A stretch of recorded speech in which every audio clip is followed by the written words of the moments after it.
one of the things I thoroughly enjoyed, and I think you are prescient, as I mentioned in your book, you have a whole chapter on war, and I say it's prescient because a lot of people are thinking about the war that's going on right now between Ukraine and Russia, which, in my opinion, I think was unprovoked.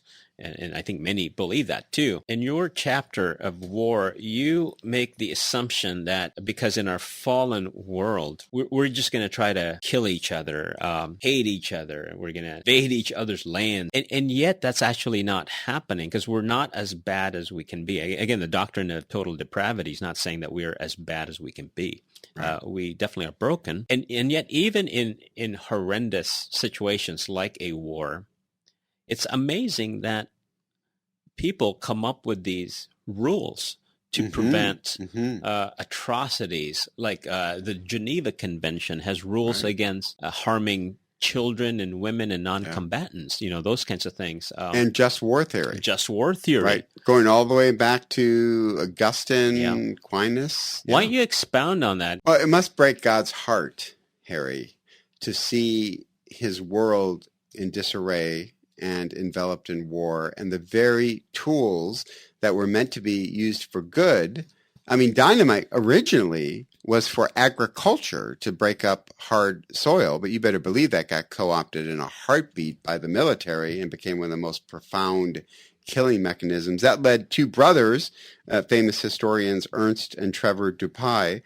They say the dawn of history and the beginning of organized warfare went hand in hand, and no doubt that broke God's heart. But he didn't give up on us. So he gave restraints to war, and you mentioned a couple of them, the Geneva Conventions, just war theory. But let me mention Sun Tzu in The Art of War, which is the classic military book that is read by West Point, as well as Tupac. It was very famous of quoting Sun Tzu in The Art of War. Yeah. He talks about the Golden Bridge.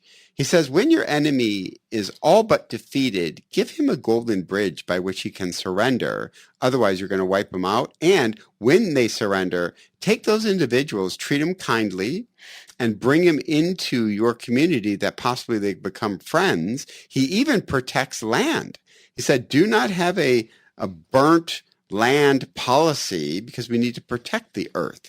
Now, where did Sun Tzu get these ideas from? Well, I'm going to make the argument he got these virtuous ideas of war. Now, let's be clear. This is a book on war, how to wage war, the art of war. But in it, he says the leader, the military leader, must have compassion. That's one of the key traits. I like to think that's God speaking through Sun Tzu. And remember, Sun Tzu studied at West Point, studied at people at West Point.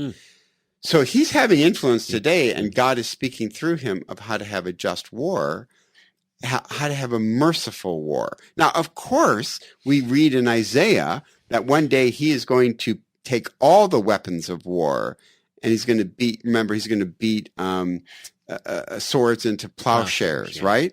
But that's not now. We're in the not yet period. So he's putting restraint on war. Think about what Ukraine would be like if there weren't NATO.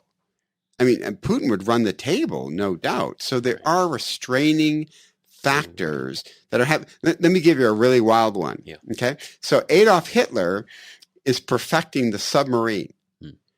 And he's blowing up ships. The U-boat, right? Yeah, his U-boats. Yeah. And the outrage was unanimous that this was not fair. We're thinking John Paul Jones, two ships can see each other and they start shooting. Well, this was unfair. Do you know Adolf Hitler did not use those U-boats for one entire year because he kind of bought into the idea, maybe this isn't fair. Maybe this is not virtuous war.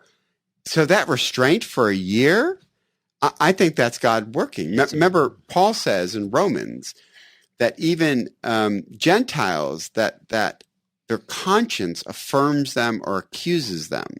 I think that's what we're seeing in Adolf Hitler. His conscience was like, well, then he started to have a little bit of a turn in the war and said, well, forget this. Remember, Paul said you can work against your conscience.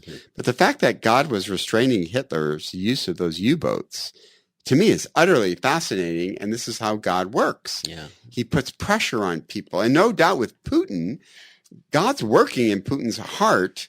Now, he can resist that, but I have no doubt that God's working in Putin's heart to show mercy. Let's stop this, repent, just like he did with the Pharaoh.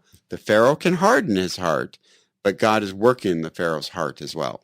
Yeah, no, it is interesting how relevant your chapter is to today. Like, for instance, Putin, we know, has a lot of nuclear capabilities and just devastating wars, but he's weapons, but he's not using and them. Chemical weapons as well. He's not used yet. Yeah.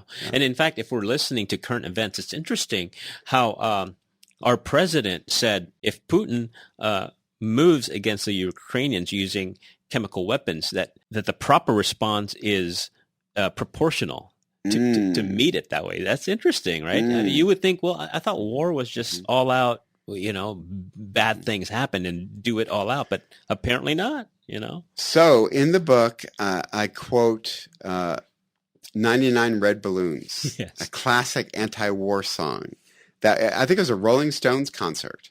And one of the individuals watched a red balloon kind of seep over into, what was it, East Berlin.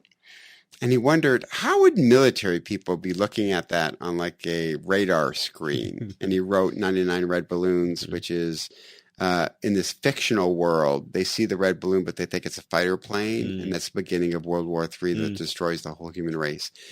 Apocalyptic literature, Harry, is really fascinating because God floods our imagination with how this whole thing can go wrong. So do not wire the entire world for war and then get angry that one little thing trips it off.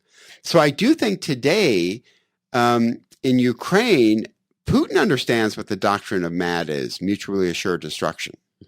And I think this is via God saying, listen, this could go horribly wrong. And if you don't believe me, read everything from Children of God to poems by Czechoslovakian poets who all paint a dire picture of how this thing can go wrong. And that's God warning us, like, you need to pull back the dogs of war, which is a quote from Shakespeare.